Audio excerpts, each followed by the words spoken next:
Hello friend. तो आज के इस लेक्चर में हम पढ़ने वाले हैं एंजाइम बायोटेक्नोलॉजी के बारे में, जिसमें हमें बेसिकली पढ़ना है मेथड ऑफ इमोबिलाइजेशन एंड उसके एप्लीकेशन। ठीक है, तो हमारी बायोटेक्नोलॉजी की फर्स्ट यूनिट है ये, जिसमें हमें मेथड ऑफ इमोबिलाइजेशन पढ़ना है। तो बेसिकली एंजाइम इमोबिलाइजेशन होता क्या है, इसको देखते हैं। तो बेसिकली एंजाइम इमोबिलाइजेशन दो वर्ड से मिलकर बना है, पहला एंजाइम, दूसरा है इमोबिलाइजेशन। तो एंजाइम का मतलब है ये बायोलॉजिकल कैटलिस्ट, और इमोबिलाइजेशन का मतलब है उसको नो मूवमेंट या making something unable to make.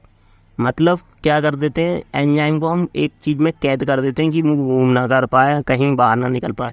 तो इसमें मतलब no movement and something unable to move. ठीक है, इमोलाइज कर देते हैं, बंद कर देते हैं। ठीक है, तो enzyme immobilization is the process attaching of enzyme to a solid support और matrix to restrict their movement and keep them in fix position. Basically इसमें हम जो एंजाइम होता है उसको क्या करते हैं, जब हमारी बॉडी क्या होती है, हमारी बॉडी के अंदर बहुत सारे एंजाइम है, जब किसी एंजाइम का हमारी बॉडी में यूज नहीं होता है और उसका प्रोडक्शन बढ़ता जाता है, तो उसमें क्या करते हैं, उसका हम क्या कर देते हैं, एंजाइम इमोबिलाइजेशन कर देते हैं, जिससे क्या करते हैं, टाइम आने पर वो अपना एक्शन प्रोड्यूस कर पाता है ज़्यादा।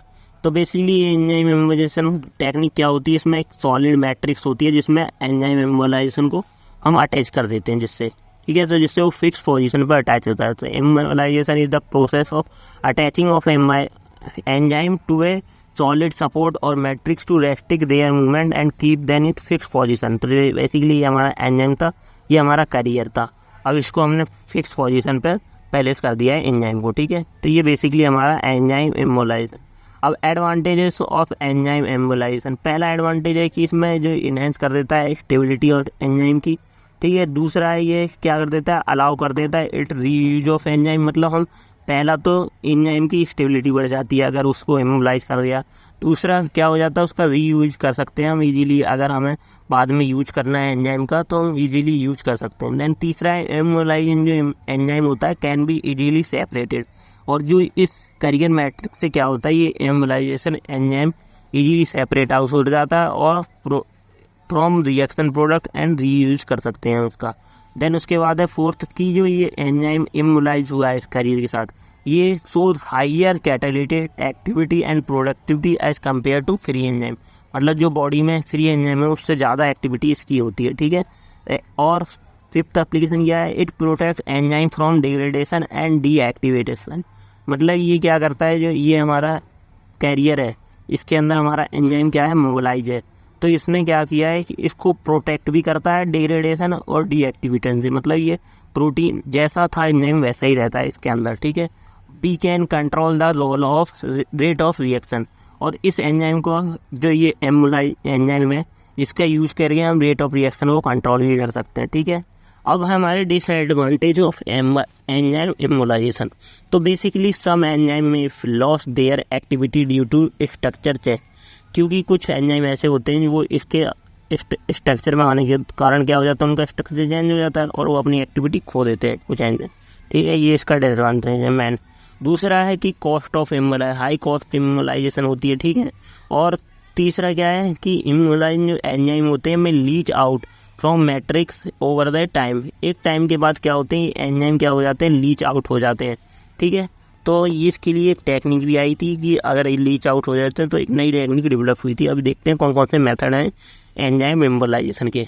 तो ये जो इसके अंदर हमारा जो करियर है इसके अंदर ये एंजाइम इमोबिलाइज हो रहा है, वो कौन कौन से मेथड से होता है। तो बेसिकली दो मेथड होते हैं, पहला होता है फिजिकल मेथड, दूसरा होता है केमिकल मेथड।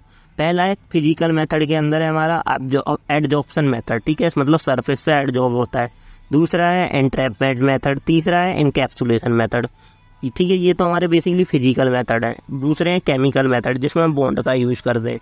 पहला है कोवैलेंट बॉन्डिंग, दूसरा है क्रॉस लिंकिंग। ठीक है, तो इसमें हमारे एडजॉर्प्शन मेथड, एंट्रैपमेंट मेथड और इनकैप्सुलेशन मेथड। ठीक है, तो पहला है हमारा adsorption method.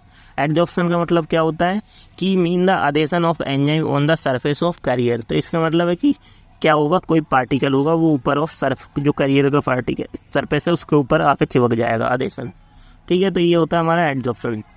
So in this method the molecule of enzyme is adhere to the surface of carrier with the help of weak forces such as जैसे van der Waals forces, hydrogen forces, hydrophobic forces, ठीक है।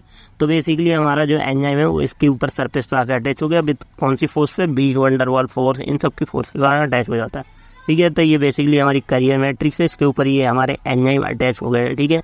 जैसे example है enzyme का हमारा कौन सा है, अल्फा माइलेज, कैटाइलेज, सब्सट्रेट, ठीक है। जो अल्फा माइलेज वो कैरियर कौन सा यूज करते हैं, कैल्शियम फॉस्फेट, और कैटाइलेज एक्टिवेटेड चार गोल पे अटैच होता है, और सब्सटीनेज सेलुलेज पे, ठीक है।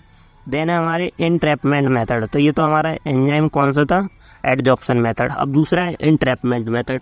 इनट्रैपमेंट मेथड में बेसिकली होता क्या है कि इनट्रैप कर लेते हैं। इनट्रैप का मतलब बीच में इधर से जाल बना देंगे, इधर से जाल, बीच में हमारा एंजाइम इनट्रैप्ड हो जाएगा, ठीक है। तो entrapment mean the trapping of enzyme inside the carrier, ठीक है। कैरियर का जाल बनाते हैं, उसके अंदर ट्रैपिंग कर देते हैं, ठीक है।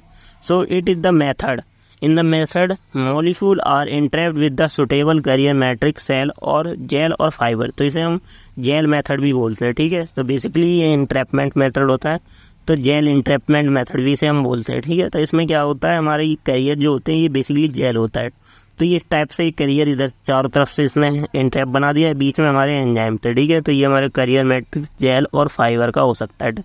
बेसिकली जो इंट्रैपमेंट होता है वो जैसे इन्वर्टेज एंजाइम है इन कोलेजन, तो ये हमारा जो बेसिकली कोलेजन का बना होता है, जो इन्वर्टेज एंजाइम होता है, या जेल या सेलुलोज का बना होता है, ठीक है। ये हमारी कार्य, इसके अंदर बेसिकली यूरिया परऑक्सीडेज जो एंजाइम होते हैं बेसिकली वो हमारे इंट्रैप होते हैं, ठीक है। देन है हमारा इनकैप्सुलेशन मेथड। इनकैप्सुलेशन मतलब एक कैप्सूल टाइप से बना देंगे, उसके अंदर एंजाइम को भर देंगे, ठीक है। इधर बाहर से लेयर होगी, ठीक है। तो इनकैप्सुलेशन मेथड में including of enzyme in the capsule, so in this method enzyme are encapsulated or enclosed within a microcapsule या semi permeable membranes which protect the enzyme and provide control release of enzyme, ठीक है। तो basically इसमें क्या करते हैं, enzyme को capsule के अंदर बंद कर देते हैं। ये हमारा एंजाइम है, अब इसको ये कैप्सूल लाइक स्ट्रक्चर है जिसमें क्या है, सेमी परमेबल मेम्ब्रेन लगी हुई है, ठीक है। तो ये बेसिकली हमारा एंजाइम इसके अंदर इंट्रैप्ट हो गया है, तो ये हमारा कौन सा है, इनकैप्सुलेशन मेथड। इसमें हमारे कौन कौन से एंजाइम कैप्सूल्स होते हैं, जैसे कैटालेस है, ग्लूकोज है, आइसोमरेज है, ठीक है। तो ये हमारे एंजाइम इसके अंदर इनकैप्सुलेट होते हैं। देन है हमारा फोर्थ मेथड है कोवैलेंट बॉन्डिंग। तो बेसिकली कोवैलेंट बॉन्डिंग में क्या करते हैं, एंजाइम और कैरियर के बीच में एक कोवैलेंट बॉन्ड फॉर्म कर लेते हैं। ये हमारे एंजाइम है, ये हमारा कैरियर मैट्रिक्स है, तो इसके बीच में हमारे एंजाइम्स ने क्या किया है, कोवैलेंट बॉन्ड फॉर्म कर लिया है। तो basically covalent bonding in this method, ये हमारा बेसिकली केमिकल मेथड होता है। In this method the enzyme molecule bind to carrier matrix by forming covalent bond such as amide और ester bond form stable linkage. तो इसमें क्या करते हैं, हमारे जो एंजाइम होते हैं वो अमाइड या एस्टर बॉन्ड फॉर्म कर लेते हैं इनके बीच में। तो जैसे एग्जांपल है ग्लूकोज, ऑक्सीडेज, लाइपेज वगैरह, ठीक है। तो in covalent bond formation some functional group such as amino group, hydroxyl group, carboxyl group, phenolic group are involve, ठीक है। देन है हमारा फिफ्थ मेथड है कार्बोक्सिलिक वो क्रॉस लिंकिंग। तो क्रॉस लिंकिंग में क्या करते हैं, एंजाइम एक दूसरे से लिंक हो जाते हैं। In this method enzyme are cross link to each other और solid support by using the linking agent. इसमें क्रॉस लिंकिंग एजेंट जैसे ग्लूटाराल्डिहाइड और बायो इपॉक्साइड का यूज़ करके एक दूसरे में लिंक हो जाते हैं क्रॉस। तो एंजाइम एंजाइम एंजाइम एंजाइम और ये एक दूसरे से क्रॉस लिंक है हमारे, ये हमारे क्रॉस लिंक है। तो बेसिकली ये सारे मेथड थे हमारे एंजाइम इमोलाइजेशन के, ठीक है। Thank you. अब है हमारा इसमें कौन कौन से एंजाइम हमारे इमोलाइज होते हैं। तो पहला है penicillin oxidase, glucose isomerase. Then है एप्लीकेशन ऑफ एंजाइम इमोलाइजेशन। तो basically in production of antibiotic जैसे सच एज पेनिसिलिन, सिफेलोस्पुरिन, इन सब में हमारे एंजाइम इमोलाइजेशन का यूज होता है, ठीक है। दूसरा है in bio sensor to detect any analyte such as glucose, cholesterol और टॉक्सिन्स, इन सबको डिटेक्ट करने के लिए हमारे बायो सेंसर्स में एंजाइम इमोलाइजेशन का यूज होता है, ठीक है। देन थर्ड है immobilize enzyme use in degrade environment pollutant, ठीक है। तो बेसिकली जो इमोलाइजेंट है तो इन्वायरमेंट पॉल्यूटेंट को डिग्रेड करने के लिए यूज होते हैं। और फोर्थ है production of steroid, amino acid, organic compound, इन सब के प्रोडक्शन में भी यूज होते हैं।